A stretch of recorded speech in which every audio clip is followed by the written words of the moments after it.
Civil Rights, King, Vanoka, roll 20, sound 36.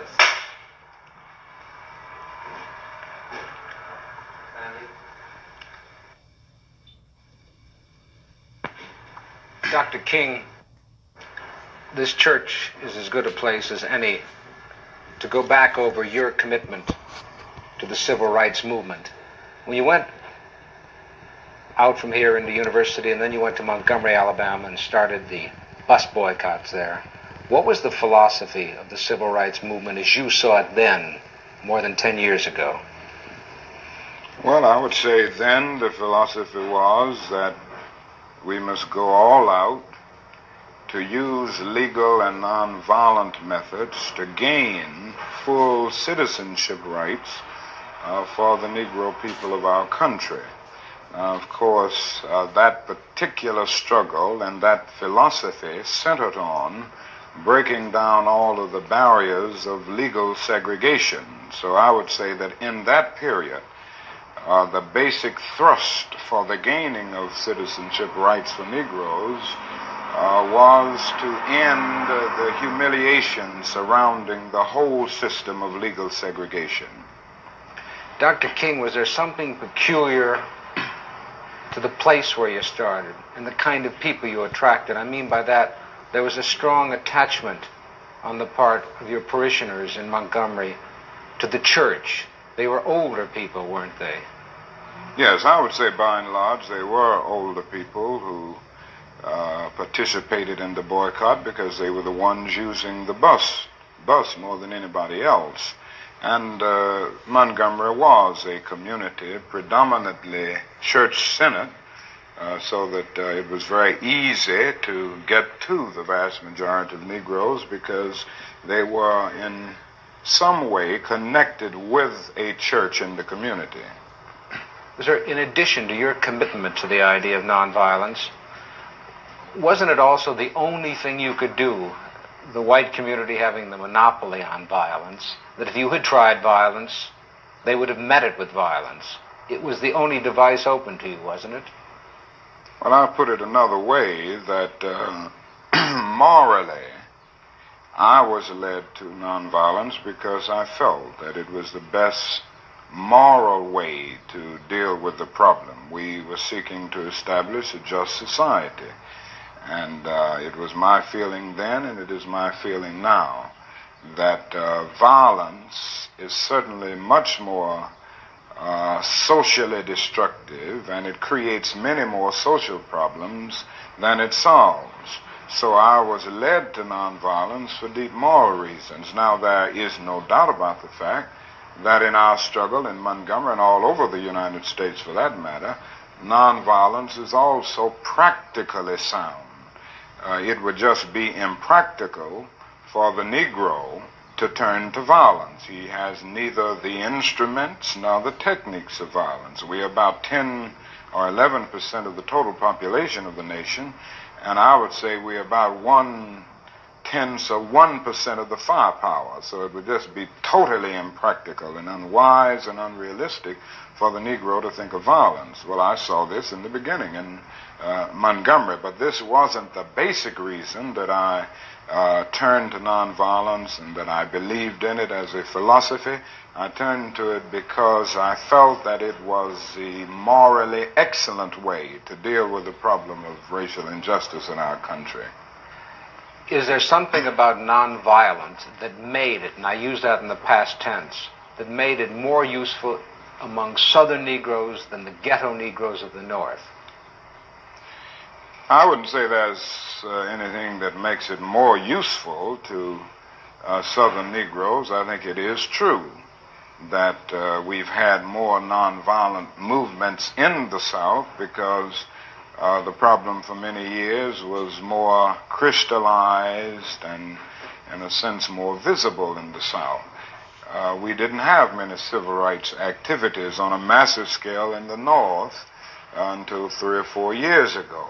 So I would say that we just haven't had a chance to experiment on a broad scale with nonviolence in the northern ghetto. I have the feeling that nonviolence is as applicable and workable in the northern ghetto as it is in the south. Now, there's a larger job there. The frustrations at points are much deeper. The bitterness is deeper. And I think that's because in the South we can see pockets of progress here and there. We've really made some strides that are very visible, and every Southern Negro knows that he can do things today that he couldn't do 4 or 5 years ago. Wherein in the North, the Negro sees only retrogress. And he doesn't find it as easy to get his vision centered on his target, the target of opposition, as he does in the South. Consequently, this is made for despair and at many points cynicism, a feeling that you can't win. And it simply means that we've got to develop in the North a massive job of organization and mobilizing forces and resources to deal with the problem in the urban ghettos of the North, just as we've done it in the South. Well, in the South, particularly in Alabama, you had visible villains: Jim Clark, Bull Connor, cattle prods, police dogs. But in the North, you don't have those visible villains. Isn't it hard to get your people aroused and directed at something that isn't visible? Well, that's exactly right, and this is what I was saying when I said it's harder to see your target. In the South, in the nonviolent movement, we were aided always, on the whole, by the brutality of our opponent. It isn't the same way in the North. The other thing is that you don't have legal segregation in the North as you do in the South. So it is much more difficult to get people to see exactly what you're doing, but it isn't an impossible job. It's a hard, it's a tedious job at times to get people to be aroused from their apathetic slumbers, but I still feel that Negroes in the North can be motivated just as they were motivated in the South. And I think as time goes on, with the growing economic deprivation in the Negro community, it will even be easier, because people will come to see that not only is something wrong in general, but something is wrong in particular in their own economic and housing situations. Well, what is it? I mean, how do you find it? It's very subtle in the North, is it not? It's subtle, but it's becoming much more visible. Anybody can see that the schools are more segregated in the North today than they were in 1954 when the Supreme Court rendered its decision declaring segregation unconstitutional. Anybody can look around the ghetto and see that ghetto schools are predominantly segregated and devoid of quality. Anyone who moves through a major ghetto of our country will see the housing conditions. People don't have to be reminded that they are forced to live in slums in many instances, and they're often rat-infested, vermin-filled slums. And it isn't too hard to see the exploitation that the Negro confronts in the ghetto, where he is forced to pay more for less and constantly trying to make ends meet, but because of either no job as a result of unemployment or a job that is so economically unprofitable that the person can't make ends meet. And I think they see all of these things, and more they're coming to see them, because before the people of the North were looking to the South, and they supported the struggles of the South. Now they're coming to see that their problems are very real, and they've got organized to grapple with them. Was there something hypocritical about the fact that the South existed and the North could point the finger, and then when the Civil Rights Acts were passed in the early 60s, you couldn't point the finger anymore? Well, there was no doubt about the hypocrisy of large segments of the nation on the whole question of racial equality. I think the best example is that many of the senators from the North and the West, and congressmen generally, who voted for civil rights legislation in 64 and even 65 with the Voting Rights Bill, refused last year to vote for civil rights legislation because it dealt with an issue applicable to the North, the whole housing question. And this, it seems to me, was the greatest expression of the hypocrisy of many of our citizens and many of the senators and congressmen of the North. But isn't that part of the dilemma now? That people knew that Negroes were being denied what was guaranteed to them by the Constitution, by the fact that they were citizens of this country. Then when they were given those rights, do you feel the white community said, well, we've given them all that we have, now it's up to them? Well, I think the dilemma is much deeper, and I think one during this period of transition has to be very honest with America. And honesty impels me to admit that America has broad racist elements still alive. Racism is still existing in American society in many areas of the society, North and South. And the other thing is that there has never been a single, solid, determined commitment of large segments of white America on the whole question of racial equality. I think we have to see that vacillation has always existed, ambivalence has always existed, and this to me is the so-called white backlash. It's merely a new name for an old phenomenon. I see the white backlash as a continuation of the same ambivalence and vacillation of white America on the whole question of racial justice that has existed since the founding of our nation. I think the other thing that we must see at this time is that many of the people who supported us in Selma, in Birmingham, were really outraged about the extremist behavior toward Negroes. But they were not at that moment, and they are not now, committed to genuine equality for Negroes. It's much easier to integrate a lunch counter than it is to guarantee an annual income, for instance, to get rid of poverty for Negroes and all poor people. It's much easier to integrate a bus than it is to make genuine integration a reality and quality education a reality in our schools. It's much easier to integrate even a public park than it is to get rid of slums. And I think we are in a new era, a new phase of the struggle, where we have moved from a struggle for decency, which characterized our struggle for 10 or 12 years, to a struggle for genuine equality. And this is where we are getting the resistance, because there was never any intention to go this far. People were reacting to Bull Connor and to Jim Clark rather than acting in good faith for the realization of genuine equality.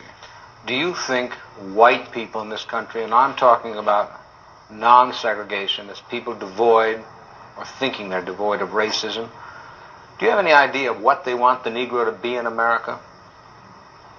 Well, it depends on the level that we are talking here, because I think you have to make a distinction between the people who are genuinely and absolutely committed in the white community on the question of racial equality. And I must confess that I think they are in a very small minority. I think the vast majority of white Americans will go but so far. It's a kind of installment plan for equality. And they are always looking for an excuse to go but so far. Why are they looking for the excuse? What is it about the Negro? I mean, every other group that came as an immigrant somehow, not easily, but somehow got around it. Is it just the fact that Negroes are black? That's a part of it, and that grows out of something else. You can't thingify anything without depersonalizing that something. If you use something as a means to an end, at that moment you make it a thing and you depersonalize it. The fact is that the Negro was a slave in this country for 244 years. That was a willful thing that was done. The Negro was brought here and changed, treated in very inhuman fashion. And this led to the thingification of the Negro. So he was not looked upon as a person. He was not looked upon as a human being with the same status and worth as other human beings. And the other thing is that human beings cannot continue to do wrong without eventually rationalizing that wrong. So slavery was justified morally, biologically, theoretically, scientifically, everything else. And it seems to me that white America must see that no other ethnic group has been a slave on American soil. That is one thing that other immigrant groups haven't had to face.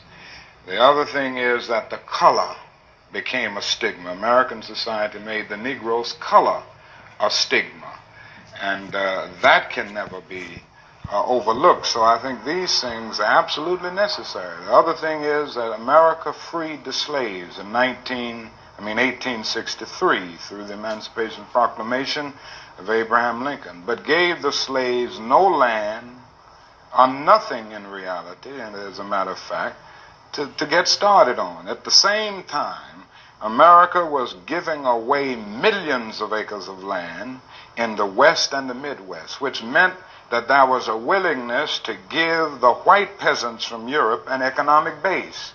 And yet it refused to give its black peasants from Africa, who came here involuntarily in chains and had worked free for 244 years, any kind of economic base. And so emancipation for the Negro was really freedom to hunger. It was freedom to the winds and rains of heaven. It was freedom without food to eat or land to cultivate, and therefore it was freedom and famine at the same time.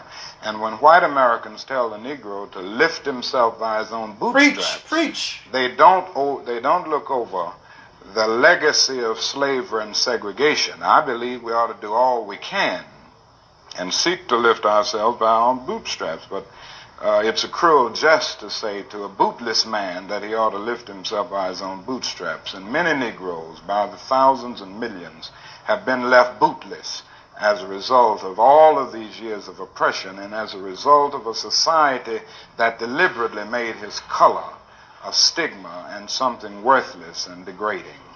Apart from wanting to live better, which all of us want to do, to raise one's children in a better way, to be better, does the Negro in America know what he wants to be? I'm convinced that almost every Negro in this country, other than those who have been so scarred by the system that they've become pathological in the process, and we all have to battle with pathology. Nobody really knows what it means to be a Negro unless one can really experience it. And I know we all have to battle with this constant drain of a feeling of nobodiness. But in spite of this, I think the vast majority of Negroes in this country know that they want to be people, they want to be men, they want equality, period. It just boils down to that. And we haven't been able to be people. We haven't been men because of all of the conditions that we've lived with and the syndrome of deprivation surrounding conditions, whether it's in housing, in the economic area, or in schools, or in the vicious credit practices that we face in the ghetto, and all of the problems of closed doors and constant defeats. But in spite of all this, I think we all know, basically, that we want to be men. We want to be persons judged not on the basis of the color of our skin, but on the basis of the content of our character. But you know that many young Negroes don't want anything that smacks of the American white middle class. But do they want something that smacks of whatever is the black middle class? Or do they just not want bourgeois values, which after all are the basis of this democracy? Well, I think we have to see what they are saying. I would be the first to agree that integration does not mean giving up everything that has an Afro-American taint, so to speak, or background. I think there are certain unique things within any culture and certain cultural patterns that when you get to the process of amalgamation can really lift the whole culture. And it seems to me that integration at its best is the opportunity to participate in the beauty of diversity. I think the other thing that we've got to see is that these young people are saying that there must be a revolution of values in our country. As Jimmy Baldwin said on one occasion, what advantage is there in being integrated into a burning house?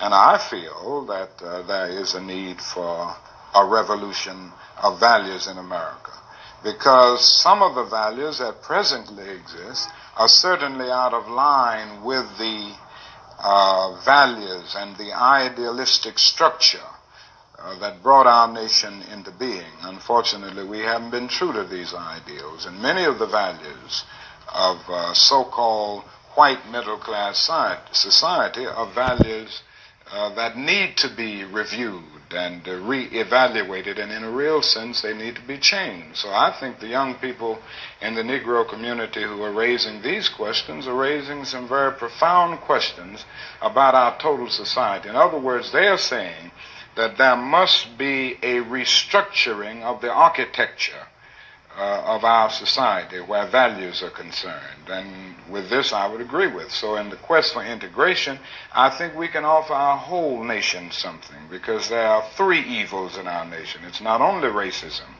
but economic exploitation of poverty would be one, and then militarism. And I think in a sense, and in a very real sense, these three are tied inextricably together, and we aren't going to get rid of one without getting rid of the other. When you stood on the Lincoln Memorial that day in August '63, and you said, "I had a dream," did that dream envision that you could see a war in Asia preventing the federal government doing for the Negroes, preventing the society doing for the Negroes that which you think had to be done?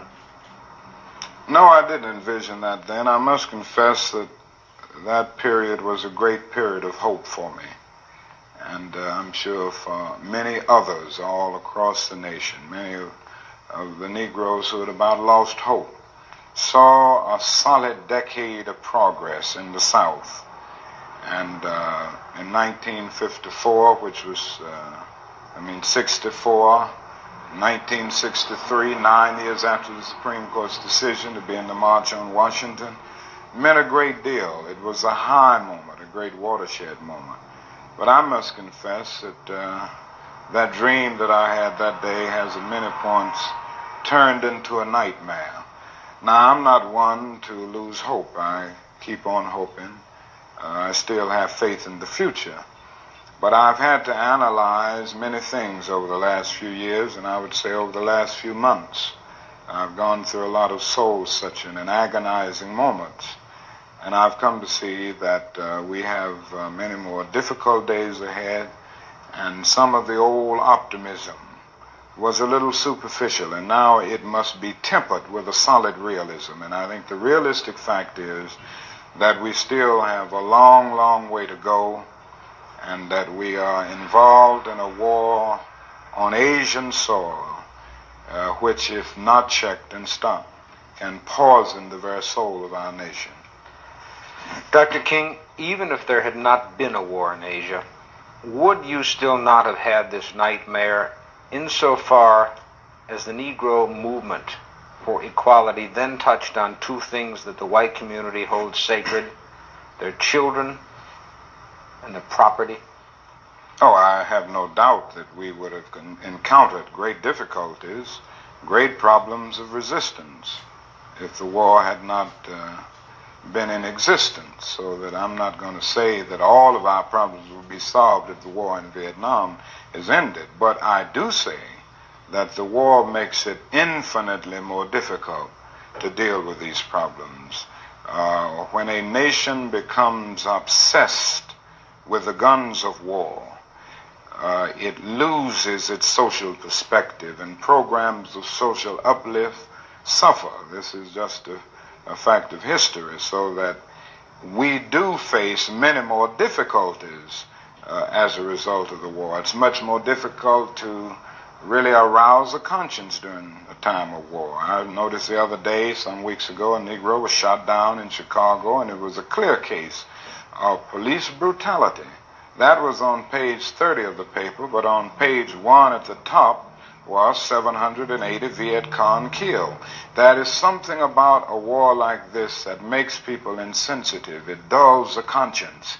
It strengthens the forces of reaction, and it brings into being bitterness and hatred and violence. And it strengthened the military-industrial complex of our country, and it's made our job much more difficult, because I think we can go along with some programs, if we didn't have this war on our hands, that would cause people to adjust to new developments, just as they did in the South. They said they'd never ride the bus with us, blood would flow in the streets, they wouldn't go to school, and all of these things. But when people came to see that they had to do it because the law insisted, they finally adjusted. And I think white people all over this country will adjust once the nation makes it clear that in schools, in housing, we've got to learn to live together as brothers. I think the biggest problem now is that we got our gains over the last 12 years at bargain rates, so to speak. Didn't cost the nation anything. In fact, it helped the economic side of the nation to integrate lunch counters and public accommodations. It didn't cost the nation anything to get the right to vote established. And now we are confronting issues that cannot be solved without costing the nation billions of dollars. Now, I think this is where we're getting our greatest resistance. They may put it on many other things, but we can't get rid of slums and poverty without it costing the nation something. Hey, NBC News viewers, thanks for checking out our YouTube channel. Subscribe by clicking on that button down here, and click on any of the videos over here to watch the latest interviews, show highlights, and digital exclusives.